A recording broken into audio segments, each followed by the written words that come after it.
주님만 의지하는 것이 복음입니다. 한번 읽어보겠습니다. 시작. 주님만 의지하는 것이 복음입니다. 네, 다시 한번 시작. 주님만 의지하는 것이 복음입니다. 오늘 본문은 사사기 4장으로 넘어가서 사사기 4장 1절에서 10절 보겠습니다. 교도관입니다. 에훗이 죽으니 이스라엘 자손이 또 여호와의 목전에 악을 행하며 여호와께서 하솔에서 통치하는 가나안 왕 야빈의 손에 그들을 파셨으니 그의 군대 장관은 하롯의 하고임에 거주하는 시스라요. 야빈 왕은 철, 병거 900대가 있어 20년 동안 이스라엘 자손을 심히 학대했으므로 이스라엘 자손이 여호와께 부르짖었더라. 그때 라피도스의 아내 여선지자 드보라가 이스라엘의 사사가 되었는데 그는 에브라임 산지 라마와 베델 사이 드보라의 종려나무 아래에 거주하였고 이스라엘 자손은 그에게 나아가 재판을 받더라. 드보라가 사람을 보내어 아비노함의 아들 바락을 납달리 게데스에서 불러다가 그에게 이르되 이스라엘의 하나님 여호와께서 이같이 명령하지 아니하셨느냐. 너는 납달리 자손과 스불론 자손 10,000명을 거느리고 다볼산으로 가라. 내가 야빈의 군대 장관 시스라와 그의 병거들과 그의 무리를 기성감으로 이끌어내게 이르게 하고 그를 내 손에 넘겨주리라 하셨느니라. 바락이 그에게 이르되 만일 당신이 나와 함께 가면 내가 가려니와 만일 당신이 나와 함께 가지 아니하면 나도 가지 아니하겠노라 하니 이르되 내가 반드시 너와 함께 가리라. 그러나 네가 이번에 가는 길에서는 영광을 얻지 못하리니 이는 여호와께서 시스라를 여인의 손에 파실 것임이니라 하고 드보라가 일어나 바락과 함께 게데스로 가니라. 바락이 스불론과 납달리를 게데스로 부르니 10,000명이 그를 따라 올라가고 드보라도 그와 함께 올라가니라. 아멘. 지금 4장 넘어갔는데요. 3장 지난주 끄트머리에 뭘 배웠냐면 이스라엘이 또 범죄를 하니까 모압의 에글론 왕을 하나님께서 강성하게 해가지고 그래서 설교하면서 대적을 들어서 우리를 징계하신다. 그거 배웠잖아요. 그리고 나서 하나님은 에글론을 들어서 이스라엘 징계하게 되니까 하나님께서 사사로 왼손잡이 에훗을 들어서 이스라엘 구원했다. 그래서 왼손잡이 얘기를 좀 했어요. 약한 자들. 그 다음에 또 한 절만 나온 농부 소몰이 막대기로 블레셋 사람을 쳐 죽인 삼갈의 막대기라고 이렇게 해서 삼갈이라는 사람을 잠깐 배웠습니다. 그래서 막대기 별 볼일 없는 막대기로 전쟁에 승리하고 또 왼손잡이인 에훗을 통해서 하나님이 일하셨다. 그걸 이제 잠깐 배웠습니다. 그래서 세상에서 약하고 별 볼일 없는 사람들을 들어서 쓰신 하나님의 일하시는 방법에 대해서 배웠는데 그런데 오늘도 그와 같은 맥락과 비스무리하게 뭐가 여기서 약자로 나오냐면 요번에 세운 사사는 여자입니다. 여자 드보라. 사사 10명이 넘는 중에 여자는 이 드보라라는 여자 한 명이 나옵니다. 성경에는. 그래서 이 여자인 드보라를 들어서 하나님의 일꾼을 삼으신 사건 이야기가 오늘 이야기입니다. 이스라엘의 사사 중에서 유일하게 여성은 오늘 배우는 드보라가 처음이자 마지막인데 드보라는 남성 중심의 사회에서 하나님의 택함을 받고 사사로서 이스라엘 백성들을 재판하고 또 전쟁터에서 지도자로 인정받는 사람이 되었습니다. 오늘 이 본문을 보면 일단 살짝 얘기하면 드보라라는 여자가 있었는데 드보라는 여기 앞에 보면은 종려나무 아래에서 거주했다. 5절에 보니까 종려나무 아래에서 아마 집을 짓고 살았나 봅니다. 그 밑에 살면서 이스라엘 백성들이 와서 여러 가지 재판받을 일이 있으면 이 드보라가 하나님의 감동으로 재판을 했던 거죠. 모세가 광야를 지나면서 천막 시절에 이 재판했던 것처럼 많은 사람이 살다 보니까 재판할 일이 있잖아요. 그럼 드보라에게 나오면 드보라가 다 그 재판을 해줬다는 얘기예요. 드보라가. 근데 드보라가 등장할 때 앞에 보니까 에훗이 죽은 다음에 이스라엘이 다시 악한 짓을 하니까 그때 하나님께서 가나안 왕 야빈의 손에다가 이스라엘을 붙였다. 팔았다. 그의 장관은 시스라라고 하는데 시스라가 오늘 주인공입니다. 그 야빈의 왕은 철병거가 900대가 있었다. 병거라니까 우리 잘 몰라요. 그러면 우리 떠올렸을 거는 이제 모르겠습니다. 저기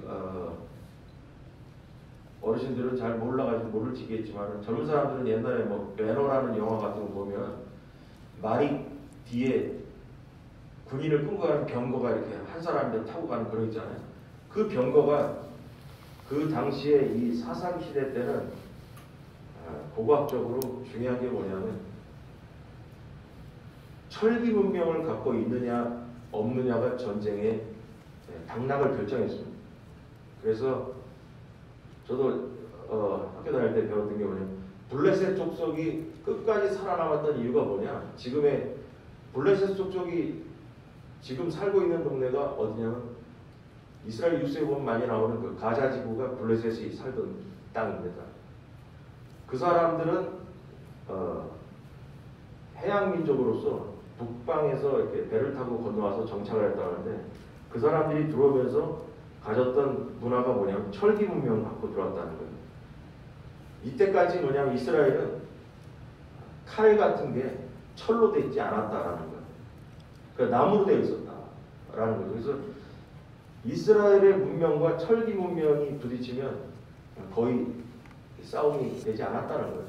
그 다윗 시대까지 이르러서도 철기 문명에 대해서 이스라엘이 원활하지 못했다는 거죠. 그래서 칼이 철로 되어 있지 않았다는 거죠. 자, 근데 여기 보니까 철병거가 900대가 있었다라는 거예요. 이 가나안의 야빈 왕에. 근데 이스라엘은 철기 문화가 없어가지고 병거가 없었다는 거예요. 그래서 이것 때문에 무서워서 20년 동안 이스라엘 자손을 철기 이 문화가 학대했다라는 거죠. 그래서 하나님께 부르짖었더니 그때 드보라가 사사가 되었고 드보라가 여기 나오는 사람 중에 바락이라는 사람을 들어서 이스라엘의 장군으로 선택을 하게 됩니다. 바락. 한번 따라해서 바락. 드보라. 바락. 드보라. 그래서 바락에게 6절에 보면은 하나님께서 명령했기 때문에 너는 납달리 자손과 스불론 자손 10,000명을 데리고 가서 전쟁에 임하라고 부릅니다. 그래서 하나님께서 너와 함께 가셔가지고 전쟁에 이번에 승리하게 될 것이다. 그랬더니 8절 한번 읽어볼까요? 다 같이 시작. 바락이 그에게 이르되 만일 당신이 나와 함께 가면 내가 가려니와 만일 당신이 나와 함께 가지 아니하면 나도 가지 아니하겠노라 하니. 예, 오늘 포인트는 여기입니다. 10,000명 데리고 가서 전쟁에 나가면 너 이긴다 그랬습니다. 그랬더니 나 혼자 못 간다 그럽니다. 드보라 선지자 당신이 나와 함께 가면 가고 난 안 갈랍니다. 같이 가면 갈게요. 자, 그래가지고 9절에 보니까 내가 반드시 너와 함께 간다. 그러나 여기서 인생의 역사가 바뀌어버립니다. 네가 이번에 가는 길에서는 영광을 얻지 못하리니 이게 뭐예요? 전쟁의 열매를 따먹지 못한다는 거예요. 전쟁에서 여호와가 함께 하심으로 이기긴 이기는데 전쟁의 승리에 대한 영광이 너에게 가지 않는다라는 거예요. 너에게 가지 않고 거기 보면 이는 여호와께서 시스라를 여인의 손에 파실 것임이라고 드보라가 일어나 바락과 함께 게데스로 가서 전쟁에 임하게 됩니다. 이제 재밌는 얘기 다음 주에 이제 또 하게 되죠. 여기까지만 잘라서 보겠는데, 자, 첫 번째로 이 본문을 보면서 뭘 얘기할 수 있냐? 1번, 평안할 때 놀지 마십시오. 다 같이 시작. 평안할 때 놀지 마십시오. 다시 한번 시작. 평안할 때 놀지 마십시오. 이 중요한 얘기인데요. 이스라엘이 지난주 배운 에훗이 왼손잡이 에훗이 죽은 다음에 80년 동안 평안했다고 그랬잖아요. 80년이 평안할 때 이스라엘을 놀았습니다. 뭔 얘기하는 거냐? 여러분, 이스라엘은 앞장에서 하나님의 구원 역사를 여러 번 경험했음에도 불구하고 그 사실을 망각한 채 거듭해서 죄악을 저지릅니다. 그 결과 20년 동안 이 가나안 왕에게 핍박을 당했습니다. 그래서 그 철병거 900대의 위력에 눌려가지고 학대를 당할 수밖에 없었는데 자그마치 20년 동안 종살이했습니다. 그래서 왼손잡이 에훗이 가져다준 평화를 80년이 날아가 버린 거예요. 80년 동안 살면서 갈고 닦으면서 주 앞에 나가야 되는데 그 80년이 주어진 그 긴 세월 동안 이스라엘은 그 평안할 때 놀았다는 겁니다. 우리는 이 사실을 통해 무엇을 우리가 생각할 수 있는 게 뭐냐? 여러분, 80년간의 평온한 기간이 이스라엘에게는 잠자는 시간이었다는 거예요. 신앙은 잠을 자다가는 마귀에게 당하는 것입니다. 우리 쉽게 얘기하면 등 따스고 배부를 때 그게 평온할 때죠. 평온하다가 해도 교회는 깨어 있어야 되고 성도도 깨어 있어야 되는 줄 믿으시기 바랍니다. 적용합니다. 교회는 항상 깨어 있어야 하고 사탄이나 세상과 계속 싸워야 됩니다. 영적 전쟁은 쉬는 날이 없다라는 것을 여러분 알아야 됩니다.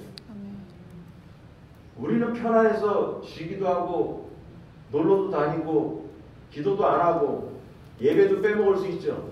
평안하다고 해서 등 따스고 배부르다고 해서 별일 없다고 해서. 그러나 마귀는 쉬지 않습니다. 우리의 마음과 육체는 쉴지라도 마귀는 절대로 쉬지 않는다는 것을 여러분 알아야 됩니다. 우리에게는 휴가도 있지만 마귀는 휴가가 없어요. 우는 사자와 같이 우리를 물어뜯으러 다닌다고 했습니다.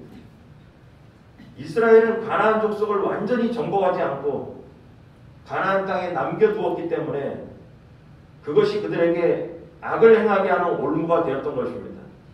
그래서 이스라엘은 80년 동안 에훗 이후에 놀면서 쉬는 것이 아니라 80년 동안 계속해서 뭘 해야 되냐? 가나안 족속을 내몰아내야 하는 시간으로 사용했어야 한다는 것입니다. 가나안 족속과 80년을 같이 사는 게 아니라 가나안 족속을 80년 동안 내모는 데 앞장섰어야 됐다는 것이죠.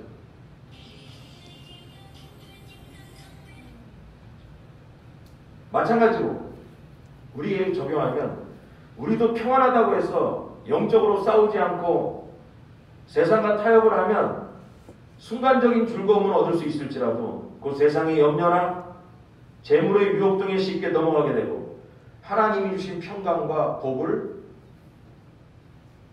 잃어버리게 된다라는 것입니다.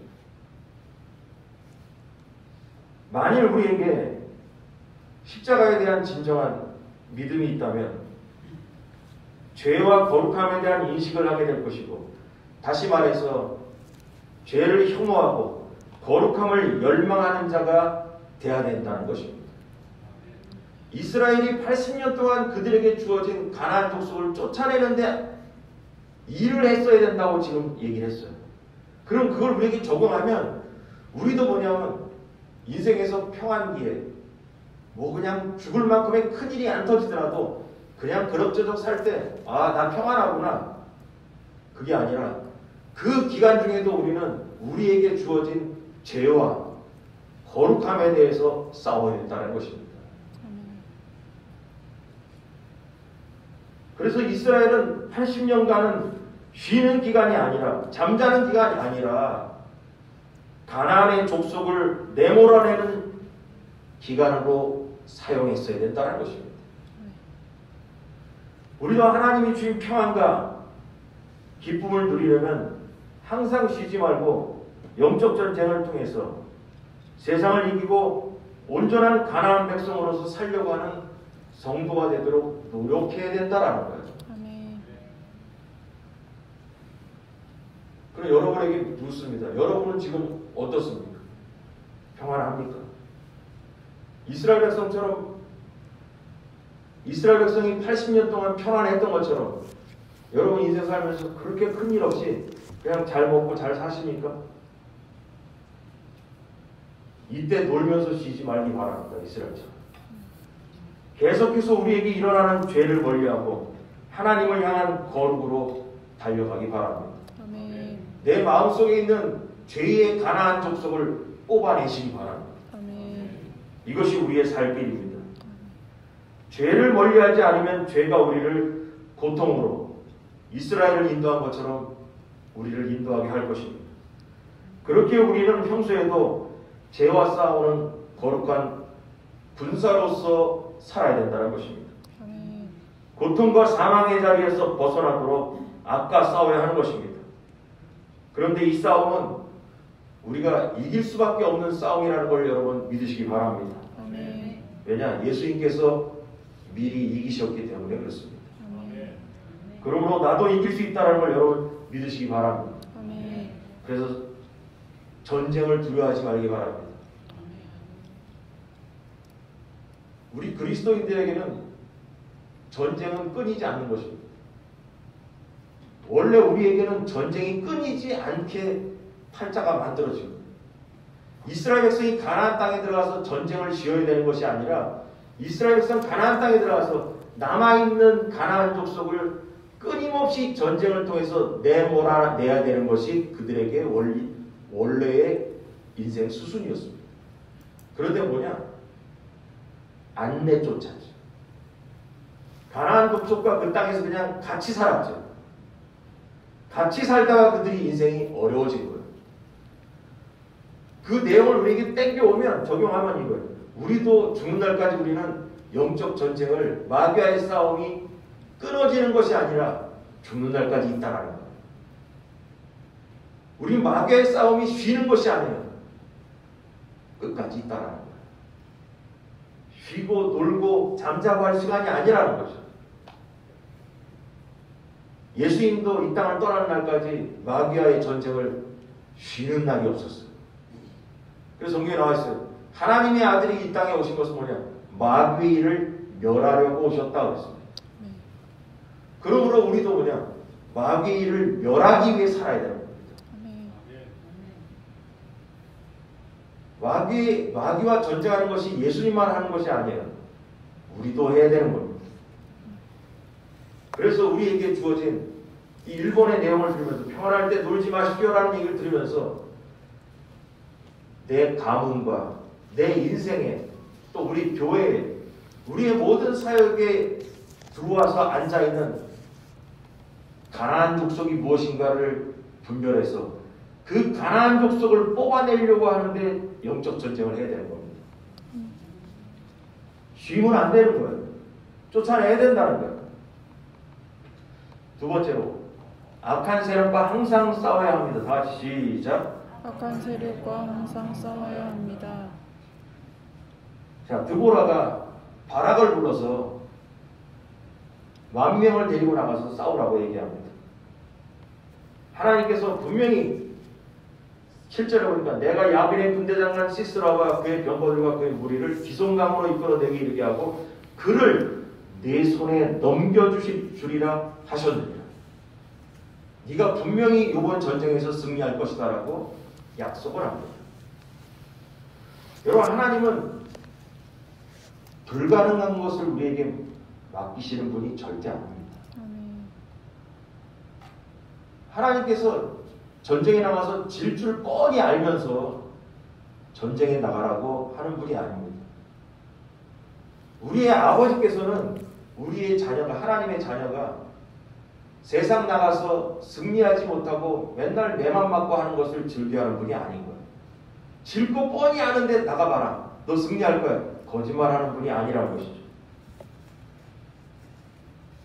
이길 수 있기 때문에 명령하시고 그 일을 행하라고 말씀하십니다. 분명히 이길 수 있다는 것입니다. 하나님의 말씀을 들은 드보라는 전쟁에서 싸워야 할 바락에게 분명히 얘기했습니다. 이스라엘 하나님 여호와께서 이같이 명령했다. 내가 야근의 군대장관 시스라를 내 손에 주리라 했습니다. 내 손에 넘겨주겠다고 해서 말씀했습니다. 그래서 하나님은 이스라엘의 하나님이 되셔가지고 이스라엘과 함께 싸우겠다고 약속했습니다. 함께 싸우겠다고. 마찬가지로 하나님은 이스라엘에게 다시 기회를 주셨던 것처럼 하나님의 거룩함을 드러내지 못하는 교회와 성도들을 향해서 다시금 악한 세상이나 사탄과 싸울 것을 오늘 본문처럼 명령하고 있습니다. 우리에게도 마찬가지로 얘기하는 거예요. 너는 마귀와 싸워 이기라고 얘기하죠. 또 뭐냐? 교회에도 얘기하는 거예요. 너희 교회는 세상과 싸워 이기라고 얘기하는 거예요. 교회와 성도는 이 명령에 순종해야 되는 것입니다. 악한 세력, 마귀와 항상 싸워서 이기라고 말씀하시는 겁니다. 마찬가지로 오늘 본문에 보면 여호와께서 함께 가신다고 했어요. 우리에게 적용하면 지금도 하나님은 성령님을 통해 우리와 함께 싸우는 줄 믿으시기 바랍니다. 아멘. 성령님이 우리와 함께하기 때문에 이길 수 있는 것입니다. 아멘. 함께하지 않으면 세상을 이길 수 없어요. 그러나 성령께서 우리와 함께 하신다고 했기 때문에 우리는 세상에 이길 수가 있는 것입니다. 우리를 선한 길로 인도하시고 우리와 함께 악한 자들과 마귀와 성령님은 싸우고 계십니다. 하나님처럼 든든한 아군이 어디 있겠습니까? 아멘. 그 누구도 대적할 수 없는 하나님이 우리 편이라는 것입니다. 그래서 하나님은 우리에게 지금도 말씀하십니다. 같이 싸우러 가자라고 말씀하십니다. 아멘. 세상과 마귀를 향해 싸워 이기라고 하십니다. 바로 죄와 싸워 이기라는 것입니다. 마귀의 유혹과 싸워서 이기라고 말씀하시는 거예요. 여러분에게 하나님은 무엇과 싸워서 이기라고 말씀하시는지 생각해 보시기 바랍니다. 하나님은 이스라엘에게 가나안 족속과 싸워 이기라고 얘기했다면 지금 하나님은 나에게 무엇과 싸워서 이기라고 말씀하십니다. 여러분에게 말씀하고 계십니다. 성령께서 세상의 무엇과 싸워서 이기라고 나에게 하시는 말씀이 있다는 것입니다. 이스라엘에게는 가나안 족속과 싸워 이기라고 말씀하시는 것처럼 오늘 이 시간에도 하나님은 너는 그 무엇과 싸워서 이겨야 될 것이다 라고 말씀하신다는 거죠.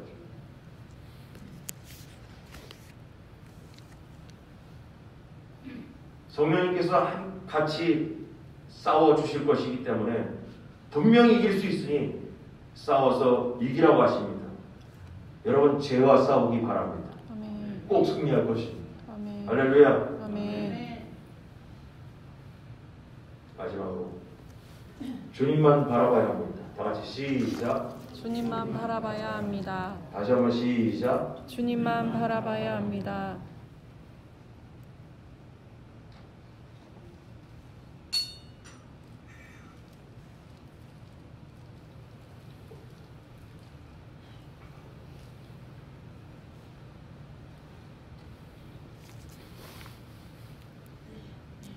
마지막에 8절도 보니까 이 바락이 그럽니다. 드보라 사사에게 드보라 당신이 안 가면 나 안 가랍니다. 바락이 그에게 이르되 만일 당신이 나와 함께 가면 내가 가려니와 만일 당신이 나와 함께 가지 아니하면 나도 가지 아니하겠노라. 별 얘기 아닌 것 같죠? 근데 오늘 본문의 모든 것을 좌우하는 말이에요. 믿음이 없는 겁니다. 바락은 드보라를 통해서 이스라엘을 위한 하나님의 구원의 계획을 듣고 믿고 바로 출동했어야 됩니다. 근데 뭐냐? 못 가겠다는 거예요. 바락은 하나님이 야빈의 군대장관 시스라를 그의 손에 넘겨주실 것이라는 하나님의 약속, 언약을 들었습니다. 분명히 하나님이 함께 할 테니까 가봐라.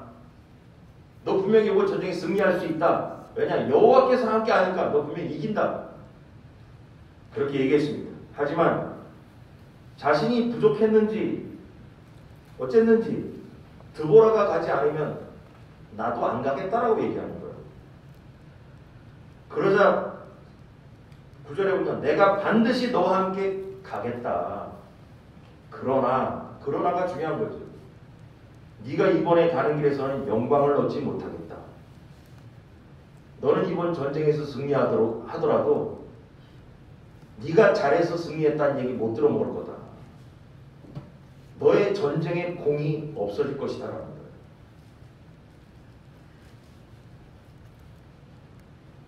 그래서 시스라를 여인의 손에 파실 것임이라 하고 드보라가 같이 전쟁에 나갑니다.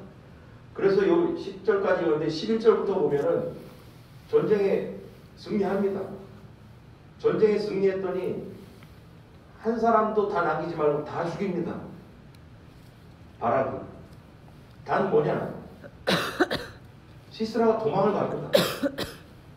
혼자 남아서 도망을 가고 병거를 타고 가다가 병거에서 내려서라도 걸어서라도 도망가다가 나중에 어느 집에 도달합니다. 그 집주인하고 이 시스라가 관계가 좋아서 그 집에 들어갔더니 그 집에 마누라가 친해가지고 잘 오셨다고, 피곤한데 도망가는데 얼마나 힘드냐, 좀 우리 집에 쉬었다 가라. 그래서 이불을 덮어주고 오늘 보면 담요를 덮어주고 그래가지고 잠을 잡니다. 이 시스라가. 그러니까 도망치다가 얼마나 피곤했겠어요. 그래서 그 집에 가서 잠을 자는데 이 집주인 여자가 성경에 보면 작대기 빼추강을 갖고 나와서 머리에다가 잠자는 이 시스라의 머리를 빼추간 작대기를 대고 망치를 때려가지고 머리를 뚫어서 죽여버립니다. 그때 바락이 쫓아옵니다. 이 집에 들어와가지고 그럼 어디 갔냐 했더니 이 여자가 그래요. 당신이 찾던 사람 여기 있다고. 보니까 뭐냐, 망치로 때려 죽여가지고 이 나무로 때려, 이 나무가 땅에까지 박혔다라고 성경에 묘사되어 있어요. 그래서 결국은 뭐냐, 바락은 쫓아다니기만 했고 이 여인에게 공이 돌아가 버린 거예요. 전쟁의 영광이 막판에 바락에게 있는 것이 아니라 그냥 멀리 있던 집에 사는 어떤 여인에게 이 공이 돌아가 버린 거예요. 그 바락은 적군의 장수를 죽이지 못하게 됐어요. 그래서 뭐냐면 바락이 전쟁 승리의 영광을 얻지 못하게 된 거예요. 여러분, 이거 중요한 얘기예요. 자, 이제부터 여러분들이 1번, 2번 하면서도 상상의 나래를 폈지만 지금 3번 얘기 들으면서도 상상의 나래를 피면서 여러분의 삶과 우리의 삶 가운데 이것이 어떻게 적용되어지는가 중요한 얘기를 지금 하겠습니다. 원래는 바락이 여러분, 바락이라는 장군이 이 본문을 보면 원래 하나님께서 계획한 것은 드보라와 바락이 같이 전쟁에 나가는 것이 아니라 바락 네가 10,000명 데리고 나가면 승리할 수 있다라는 게 하나님의 1번 계획이죠. 맞죠? 하나님의 1번 계획이에요. 드보라가 바락과 같이 전쟁에 나가는 것이 아니라 바락이 10,000명만 데리고 나가도 이긴다라는 것이 하나님의 1번 계획이에요. 그렇게 되면 바락이 전쟁에 나가서 이길 것이고 전쟁의 모든 공이 바락 네가 잘해서 이겼다라고 영광이 그에게 가게 돼 있습니다. 전쟁의 공이. 그렇게 되면 전쟁에서 이기고 돌아왔을 때 뭐냐? 백성들에게 인기도 확 올라갔을 거예요. 그리고 하나님께서 기뻐하실 일이 되었을 겁니다. 왜냐? 믿음으로 갔기 때문에.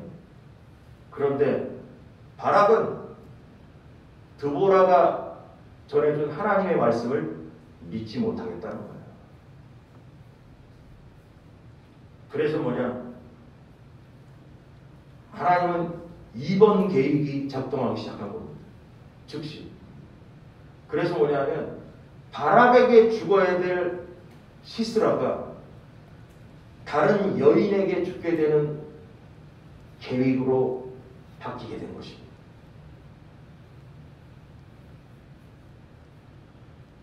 여러분, 이게 중요한 내용입니다. 이런 거. 바락은 본문의 내용을 잘 보면 드보라를 통해 주신 하나님의 약속만 믿고 전쟁에 가야 되는 게 원래의 원리였습니다. 하나님께서는 맨 처음에 뭐냐? 드보라와 함께 가라는 게 아니라 네가 가라고 했습니다. 근데 뭐냐면 바락은 드보라와 같이 가겠다라고 얘기하는 거예요. 바로 믿음이 없었던 것입니다. 드보라를 의지하려고 했습니다. 약속을 주신 하나님을 믿지 못하고 인간 드보라를 의지하려고 했다는 것입니다. 그러자 바락의 공이 다른 자에게 넘어가게 되었다는 거예요. 적용합니다. 우리가 살아가면서 우리 인생에 일어나는 위기의 순간에 믿음으로 주님만 바라보고 가야 됩니다. 그때 승리하게 되는 겁니다. 그때 주님만 바라보고 의지해야 하는데도 다른 것을 의지하고 주님의 약속을 믿지 않을 때 설사 그 위기의 순간을 지나가더라도 그에게는 승리의 공이 없어진다는 겁니다. 다른 사람에게 그 공이 넘어간다는 것입니다. 신앙의 저울에 달려서 인정받을 수 있었는데 인정을 못 받게 된다는 것입니다. 시스라는 결국 도망갔지만 결국 다른 여인에게 죽음으로써 바락은 따라만 갔고, 여러분 얼마나 허탈했겠어요. 죽어라 따라갔는데 가서 보니까 시스라 이름 어디 갔어 했더니 그 여인이 여기 있다고, 내가 죽였다고. 여러분 우리 속담에 그래서 닥쳤던 게 지붕 쳐다본다고. 죽어라 따라갔더니 벌써 죽어 있어요. 얼마나 허탈합니까? 그 장군을, 그 적군의 장수를 죽였어야 자기가 뿌듯하고, 아 내가 죽였다고 폼도 좀 잡을 수 있는데 이런 갔다가 벌써 죽었네. 그것도 어떤 여자가 죽여버렸어. 별 볼일 없게 되었다는 거예요. 적장을 죽이지 못함으로 전쟁의 공, 전쟁 승리의 영광이 바락에게 주어지지 않았다는 것입니다. 여러분 우리가 신앙의 어떤 어려운 순간에, 고난의 순간에 그 기간을 지나가면서 꼭 어떻게 되냐? 주님만 바라봐야 됩니다.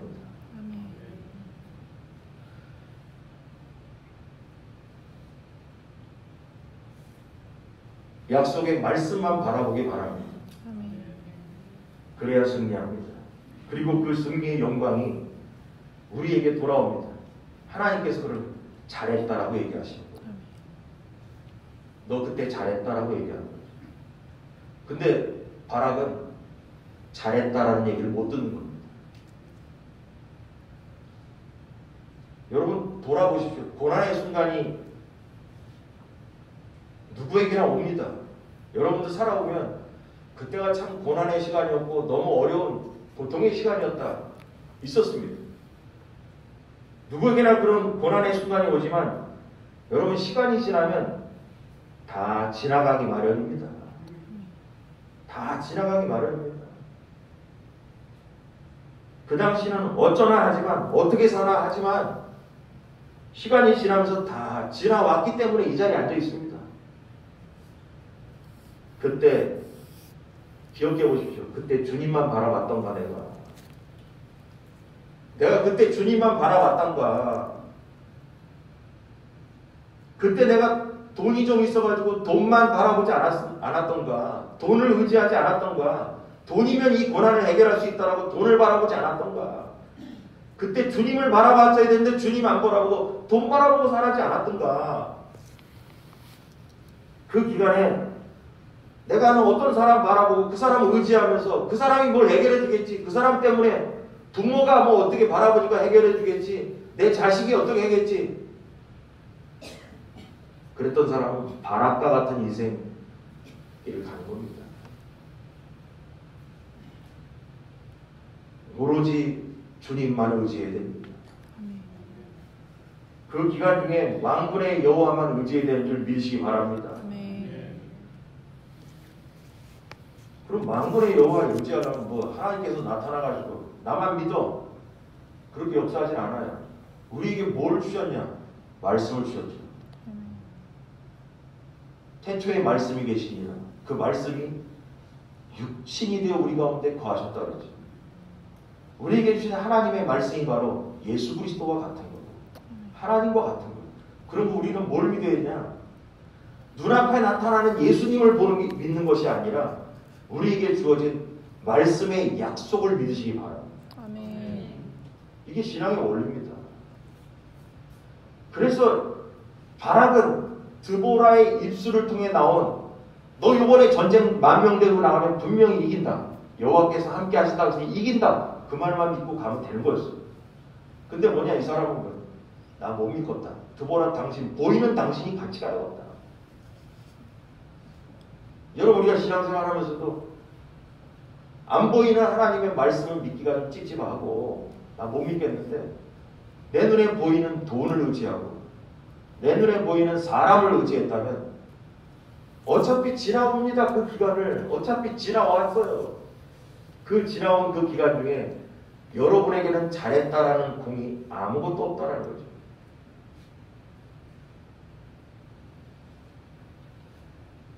여러분, 우리 여기서 졸업해야 됩니다. 이제 바로 뭐냐? 누구를 의지할 것 하나도 없어요.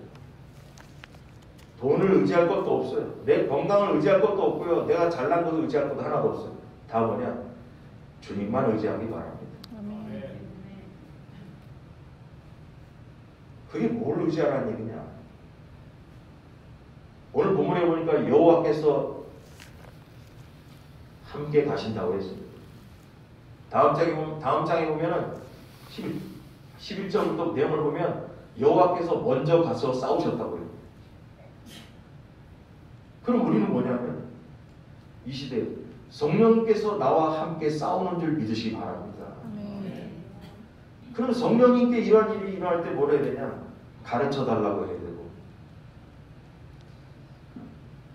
성경에서 하신 하나님의 말씀이 이때에 맞는 말씀이 무엇이냐고 생각나게 해달라고 기도해야 됩니다. 아멘. 이것이 복음입니다. 이것이 우리가 인생의 전쟁에서 승리하는 방법입니다. 바락은 드보라가 꼭 함께 가야 한다고 했지만 우리는 하나님만 함께 하신다면 담대히 나가야 될 줄 믿으시기 바랍니다. 아멘. 내가 의지하고 싶은 것 잡지 말기 바랍니다. 그래서 뭐냐? 찬송가에 나온 것처럼 환난 중에도 성도가 신앙을 지키는 방법은 뭐냐? 주님만 바라보는 겁니다. 환난 중에도 성도는 신앙을 지켰는데 뭘 보고? 주님만 바라보고 지키는 겁니다. 할렐루야. 아멘. 오늘 이 본문을 보면서 여러분, 이 바락에 대한 이야기를 보면서 여러분의 신앙이 한 단계 더 성장하길 주일하기를 축원합니다. 아멘. 기도하겠습니다.